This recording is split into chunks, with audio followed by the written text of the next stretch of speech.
Welcome dear students, आप सभी का स्वागत है बोर्ड एग्जाम्स यूट्यूब चैनल पे। तो दोस्तों, इस वीडियो में हम करने वाले हैं कक्षा 10वीं विषय हिंदी त्रैमासिक परीक्षा 2024-25 का आपका जो पेपर होने वाला है 18 सितंबर को, उसका कंप्लीट पेपर सॉल्यूशन मैं इस वीडियो में आपको बताने वाला हूं, इसलिए आपको वीडियो को कंप्लीट वॉच करना है। साथ ही में अगर आपने हमारे YouTube चैनल को अभी तक सब्सक्राइब नहीं किया है तो आप हमारे YouTube चैनल को सब्सक्राइब कर लीजिए, ताकि आने वाले वीडियोस की नोटिफिकेशन सबसे पहले आपको मिल जाएगी। हिंदी के अतिरिक्त अन्य सभी विषय के पेपर भी इसी YouTube चैनल पे अपलोडेड हैं और मैं अपलोड करता रहूँगा, ताकि आपको परीक्षा में कोई दिक्कत ना आए। इसलिए आप हमारे यूट्यूब चैनल से जुड़े रहिए और हमारे यूट्यूब चैनल को आप सब्सक्राइब कर लीजिए। चलिए भाई, शुरू करते हैं बिना किसी टाइम को वेस्ट किए। कक्षा 10वीं त्रैमासिक परीक्षा 2024-25 कक्षा 10वीं विषय हिंदी का पेपर हम करने वाले हैं। पूर्णांक आपका 75 नंबर का रहने वाला है। समय आपको 3 घंटे का यहाँ पे मिलने वाला है। ठीक है, चलिए निर्देश देखते हैं। निर्देश: सभी प्रश्न हल करना अनिवार्य है। बिल्कुल सही बात है। प्रश्न 1 से प्रश्न 5 तक वस्तुनिष्ठ प्रश्न यानी कि 30 ऑब्जेक्टिव आपके पूछे जाएंगे। प्रश्न 6 से 17 तक प्रत्येक प्रश्न 2 अंक का है, शब्द सीमा 30 शब्द है। और प्रश्न 18 से प्रश्न 20 तक प्रत्येक प्रश्न 3 अंक का है, शब्द सीमा आपकी 75 शब्द है। नेक्स्ट है आपका प्रश्न 21 से प्रश्न 23 तक प्रत्येक प्रश्न 4 अंक का है, शब्द सीमा 120 शब्द है। ठीक है, इस प्रकार से आपके निर्देश हो जाएंगे। चलिए शुरू करते हैं हम।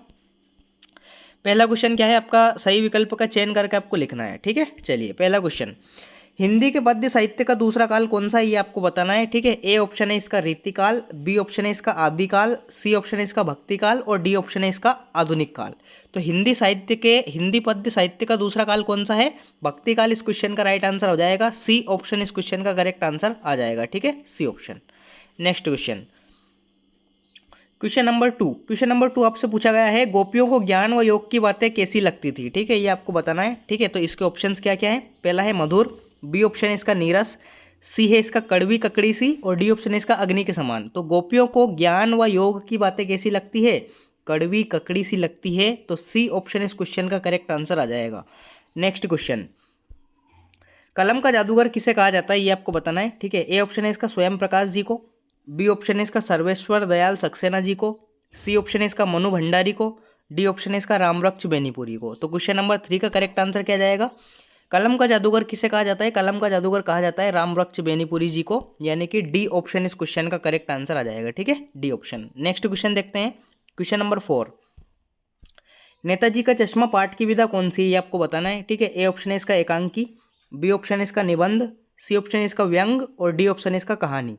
तो नेताजी का चश्मा पाठ की विधा कौन सी है? कहानी है, यानी कि डी ऑप्शन इस क्वेश्चन का करेक्ट आंसर आ जाएगा। नेक्स्ट क्वेश्चन, रसात्मकम वाक्यम काव्यम परिभाषा किस आचार्य की है ये आपको बताना है। ठीक है, ए ऑप्शन है इसका आचार्य जगन्नाथ, बी ऑप्शन है इसका आचार्य मम्मट, सी ऑप्शन है इसका आचार्य विश्वनाथ और डी ऑप्शन है इसका आचार्य रामचंद्र शुक्ल।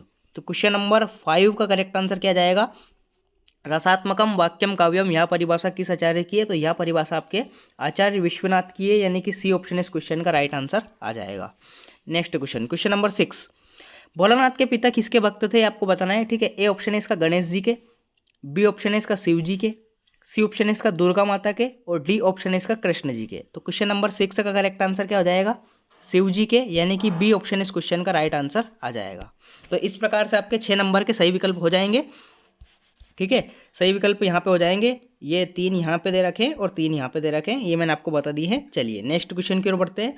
नेक्स्ट क्वेश्चन है आपका, रिक्त स्थानों की पूर्ति आपको करना है। ये भी 6 नंबर के आपके क्वेश्चन है। तो चलिए इनको अपन याद कर लेते हैं, अच्छी तरह से कंप्लीट कर लेते हैं।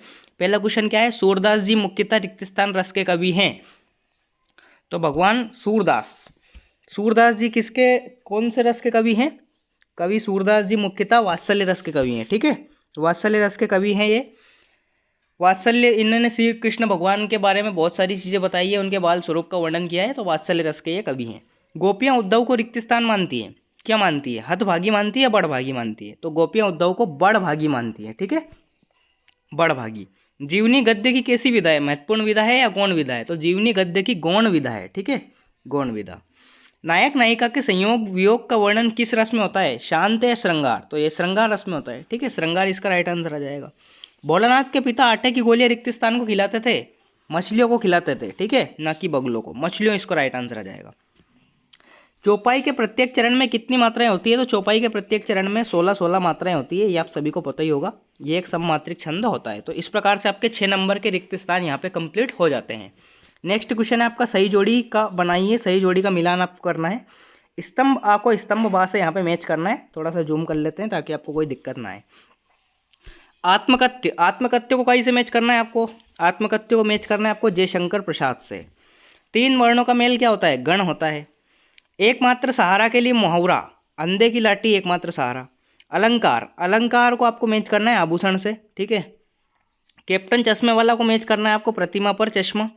साना साना हाथ जोड़ी, इसको काई से मैच करना है? इसको मैच करना है आपको यात्रा वृत्तांत से, ठीक है। इस प्रकार से आपकी 6 नंबर की सही जोड़ी पूछी जाएगी। Next question, question number 4। एक शब्द एक वाक्य में उत्तर आपको लिखना है। पहला क्या है? श्री कृष्ण का योग संदेश गोपियों के लिए कौन लेकर आया था? तो श्री कृष्ण का योग संदेश गोपियों के लिए उद्धव लेकर आया था। तो कौन लेकर आया था? उद्धव, ठीक है।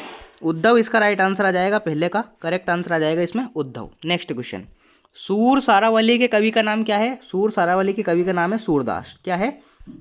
सूरदास। सूरदास इसका राइट आंसर आ जाएगा। नेक्स्ट क्वेश्चन, नेताजी की मूर्ति किससे बनी थी? तो ये क्वेश्चन का जवाब आपको कमेंट बॉक्स में मुझे ज़रूर बताना है, ये आपके लिए होमवर्क रहने वाला है, ठीक है। चलिए क्वेश्चन नंबर 4, हिंदी गद्य की सर्वाधिक लोकप्रिय विधा कौन सी है? तो हिंदी गद्य की सर्वाधिक लोकप्रिय है आपकी कहानी। क्या है? कहानी। कहानी इसका राइट आंसर आपको लिखना है। नेक्स्ट क्वेश्चन, प्रतिदिन में कौन सा समास है? तो प्रतिदिन में अवयवी भाव समास है, ठीक है।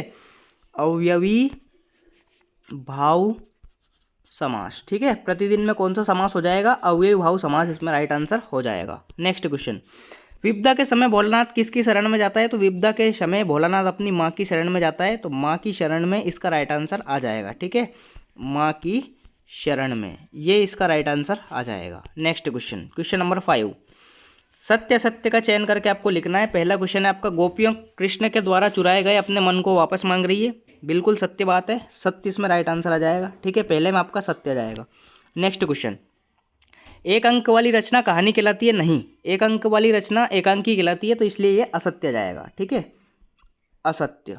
नेक्स्ट क्वेश्चन, उपन्यास में कई कथाओं का समावेश होता है? बिल्कुल सत्य बात है, ये एक लघु रूप नहीं होता है, ये एक बड़ा रूप होता है, इसलिए इसमें कई कथाओं का समावेश होता है, तो ये सत्य आ जाएगा।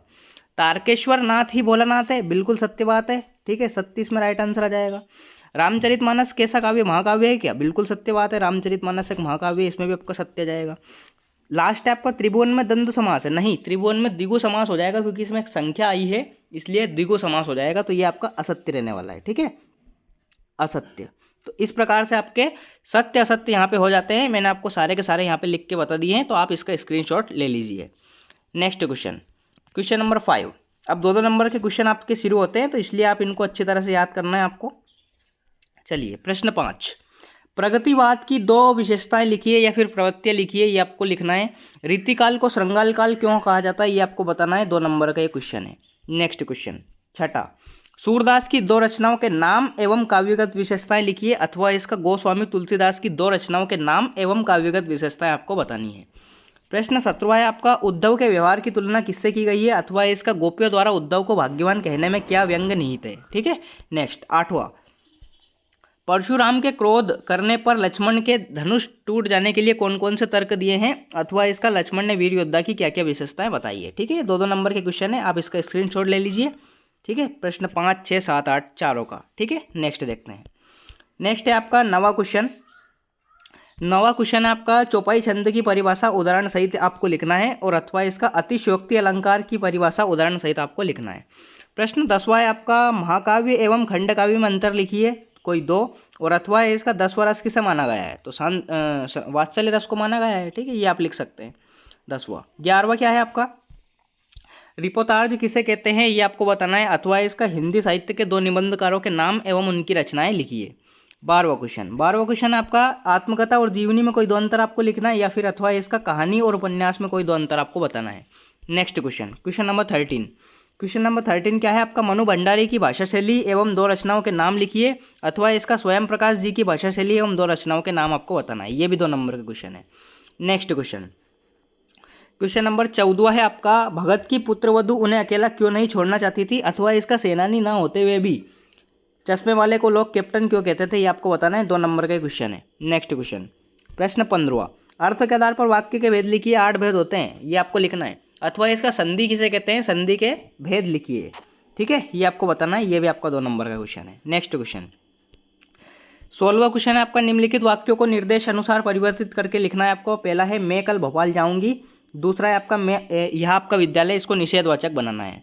अथवा वाला क्वेश्चन भी आप लिख सकते हैं, निम्नलिखित मुहावरों के अर्थ सहित वाक्य बनाकर लिखिए। पहला है आँख का तारा होना, दूसरा है आग में घी डालना। ठीक है, दोनों को आपको यह बताना है। प्रश्न 17वां, ठीक है, प्रश्न 17वां आपका, माता का आंचल शीर्षक की उपयुक्तता बताइए अथवा इसका बच्चे माता पिता के प्रति अपने प्रेम को कैसे अभिव्यक्त करते हैं, ये आपको बताना है। 2 नंबर का क्वेश्चन है। नेक्स्ट, अब आते हैं आपके 3-3 नंबर के question.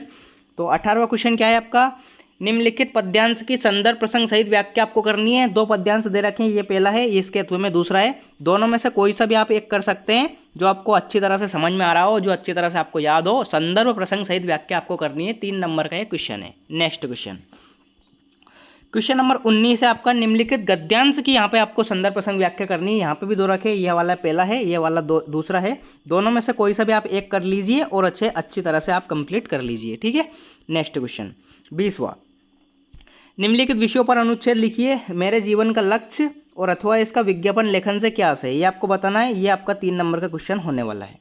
Next question, question number 20 हो गया। क्वेश्चन नंबर 21, निम्नलिखित अपठित काव्यांश को पढ़कर पूछे गए प्रश्नों के उत्तर लिखिए। ये आपका एक काव्यांश दे रखा है। ठीक है, इसको आपको पढ़कर नीचे दिए गए प्रश्नों के उत्तर आपको लिखना है। ठीक है, क्या क्या प्रश्न है ये आप देख लीजिए। उपयुक्त काव्यांश का शीर्षक लिखिए।